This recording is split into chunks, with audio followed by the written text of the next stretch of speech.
Alors maintenant, nous allons voir comment dessiner un personnage.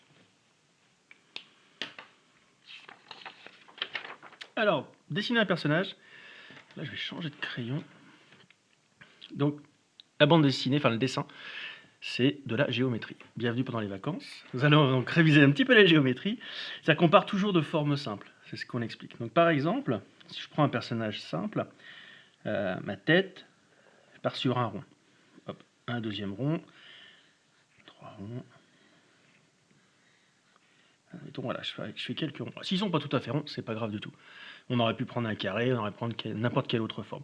Ça va être la tête de notre personnage. Le truc après, donc moi je change de couleur pour bien que ça se voit. Je vais tracer un trait qui va être là, comme ça. Je vais m'arrêter sur là, parce qu'on verra après les autres pourquoi. Ça c'est le trait, ce qu'on appelle, où je vais positionner les yeux de mon personnage.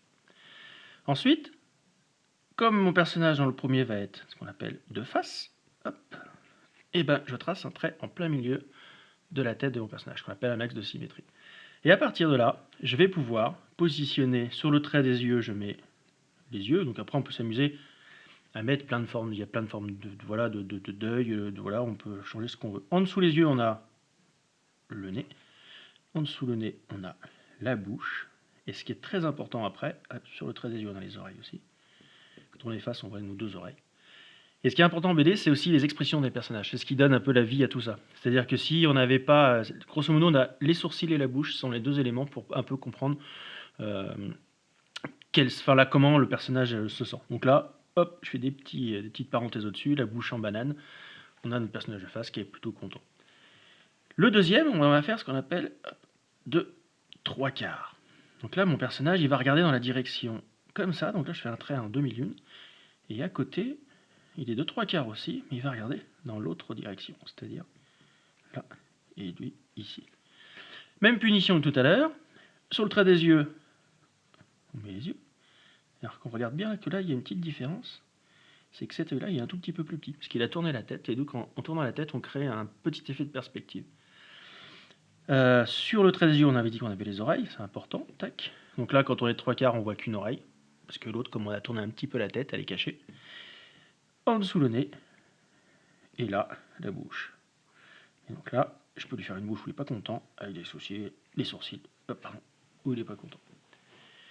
Même chose de l'autre côté, fastoche, hop, les yeux, l'oreille, le nez, on peut le faire triste. Alors après, vous pouvez vous amuser à lui faire des coupes de cheveux, hein. Là je l'ai fait, il n'y a pas de cheveux. C'est une forme simple, et puis on peut lui mettre des lunettes, la barbe, des piercings, des casquettes, après ça vous vous amusez à équiper le personnage. Alors là, cette fois-ci, le personnage, mon trait, il va être ici. Qu'est-ce que ça veut dire? Ça veut dire que mon personnage, il est de profil. Et donc, mon trait pour les yeux, il est là, le nez, la bouche, hop, on va le faire endormi, et mon oreille. Et donc là, comme il est de profil, on voit qu'un seul œil. Un peu plus compliqué, parce que notre tête de personnage, on est capable de tourner la tête de droite à gauche, mais on est aussi capable de bouger la tête de haut en bas. Donc là, plus difficile, hop, hop. Donc pour ceux qui font de la console, ça c'est le bouton de Xbox. Ça ressemble un peu à ça. Et donc, après, même punition, à placer le trait pour les yeux qui est ici. Hop.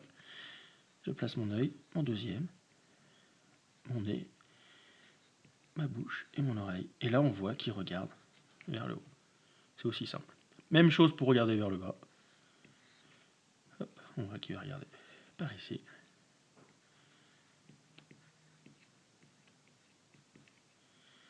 Oreille, nez, bouche. Et voilà, donc on a appris déjà à bouger la tête de notre personnage. Droite, gauche, au bas. Après, pour le corps, c'est pareil. Ce sont que des formes simples. Donc, par exemple, hop là, je refais ma tête avec mon petit... Ça, ces petits traits là que je fais là, qui sont normalement là, sur là en bleu, et voilà, en bleu, on appelle ça des traits de construction. Ça nous aide à placer vraiment les yeux, le nez, etc. Après, dans les BD, on les voit pas. Ça, c'est les trucs qui sont mis au crayon de papier, et du coup, après, c'est gommé. Et le reste apparaît, par contre. Donc, si on veut faire le personnage entier, donc là, après la géométrie, on va passer avec un petit peu d'anatomie. On va apprendre un petit peu les articulations, les principales articulations du corps humain. Et du coup, pour le coup, on fait un petit carré. Le corps, un rectangle. Les jambes, des rectangles. Les bras, des triangles, ou des rectangles, comme on veut. et on a notre personnage. Tout le monde sait faire des rectangles, des carrés, des ronds. À partir de là, je vais vous montrer les points, les axes. Là, on a une première rotation, c'est qu'on peut tourner la tête comme on l'a vu juste précédemment, donc de haut en bas, de droite à gauche. Autre articulation principale, les épaules, les coudes et les poignets. Hop, le haut des jambes, les genoux et les chevilles. Je ne rentre pas dans les détails des articulations de la main, etc. Parce que ça ne va pas nous intéresser pour comment dessiner un personnage de manière simple. Et après, une fois qu'on a fait ces personnages simples, on peut lui apprendre à le faire bouger. Donc une position qu'on verra dans toutes les bandes dessinées, on peut le faire déjà, on peut commencer à le faire marcher. Donc on a notre tête, pareil, petit coup, notre... Et là on commence, on garde bien ces points d'articulation, c'est important, ce qui nous permet à poser un peu tout ça.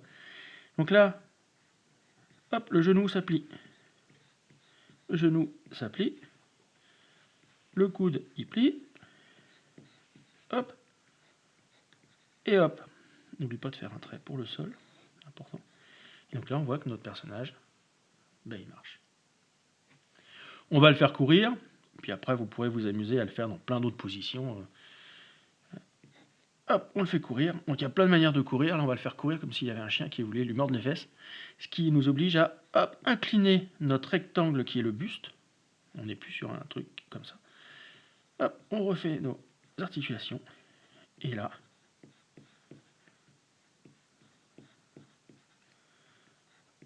on le fait courir. On n'oublie pas la petite ombre pour le sol. Et je cours. Et là, un chien. Ça ressemble plutôt à un cochon d'Inde, ça, tiens. Ou un lapin, ou je sais pas quoi. Vous verrez, vous pourrez voir de quoi il a peur. Et donc voilà, c'est que ça nous permet de faire bouger notre personnage dans plein de positions différentes.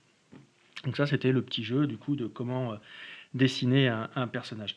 Ce qu'on peut faire, donc vous pouvez vous entraîner.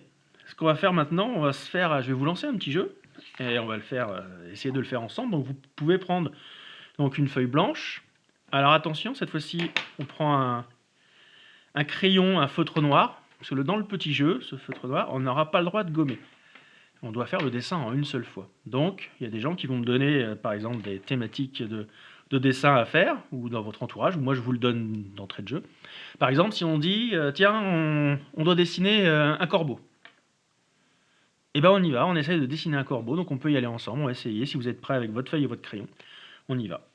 Alors essayez de ne pas recopier ce que je fais. Vous pouvez imaginer un petit peu ce que vous avez dans la tête. Alors un corbeau, je sais pas, on lui fait un œil, c'est un grand bec je crois. Ouais, moi je le fais comme ça, il a que je sais pas trop comment. Après, le but de ce petit jeu, c'est vraiment de ne pas avoir peur de dessiner, de se tromper, on s'en fout. On se trompe, c'est pas grave. On recommence. Moi, je me trompe tout le temps, souvent, et du coup, c'est en se trompant qu'on essaye de s'améliorer et de trouver, trouver des pistes. Donc voilà, moi, c'est mon corbeau. Bon, après. Donc je sais pas, après on pourra dessiner peut-être après des choses peut-être plus simples. On peut lui faire un plus. Par exemple, si on dessine, ça peut être par exemple une voiture. Une voiture, c'est plus compliqué. Mais après, on peut avoir un style très minimaliste. Si je fais une voiture, ça peut être rigolo. Bon, celle-là n'a pas encore été inventée dans le commerce, hein, mais... Toc. Hop. C'est ça, c'est qu'on a plein de styles de dessin possibles. Souvent, les gens, ils pensent que le dessin, voilà, faut que ça soit réaliste pour que ça soit bien dessiné. C'est faux. Un dessin, c'est même s'il est minimaliste, comme par exemple ici, c'est juste s'il fonctionne. Et si on a vraiment l'impression que, là, par exemple, la voiture,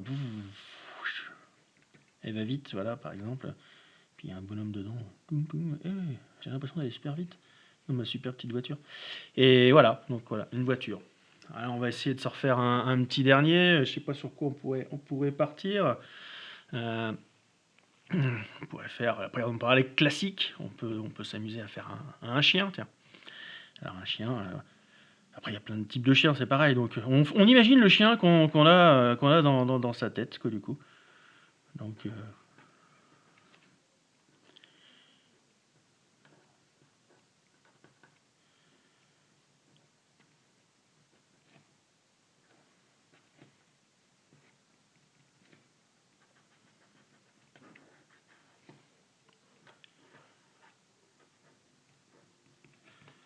Donc voilà, le but du petit jeu, là, de l'exercice, après vous pouvez imaginer avec votre entourage voilà, à faire un jeu, puis inventer, voilà, «Hey, on va dessiner ça, ça, ça», et puis on peut en faire, on peut s'amuser, une petite soirée sympa à faire des dessins.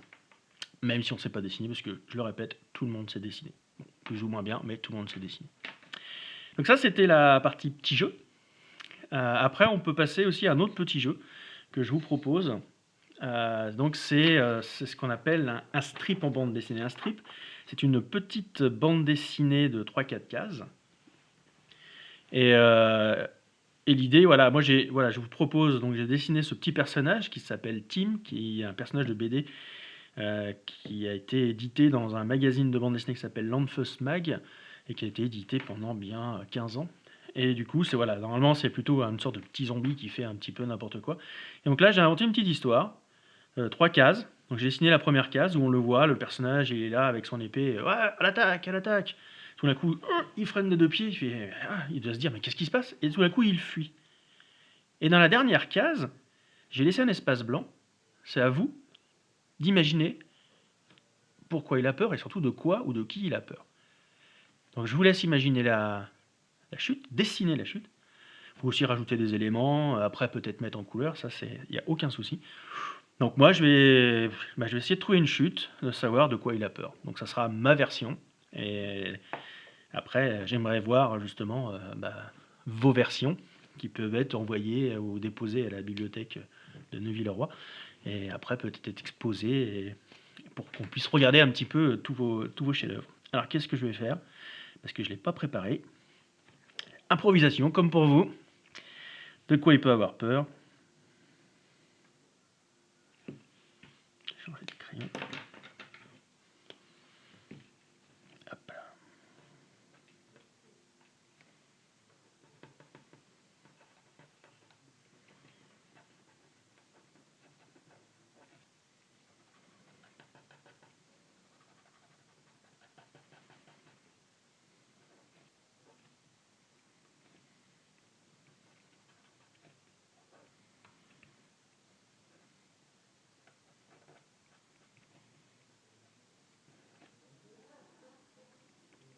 Hop. Ouais. Ah, des fois, je parle pas quand je dessine, c'est vrai. Oui, il y a la musique. Voilà. Hop.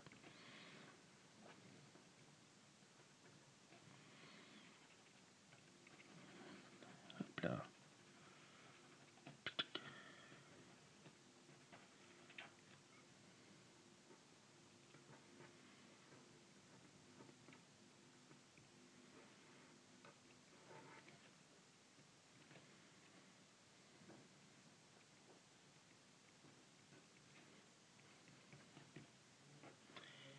Et voilà ma proposition. Donc voilà pour ce petit jeu autour d'un strip de bande dessinée, une petite histoire de 3-4 cases. Voilà, maintenant à vous de jouer.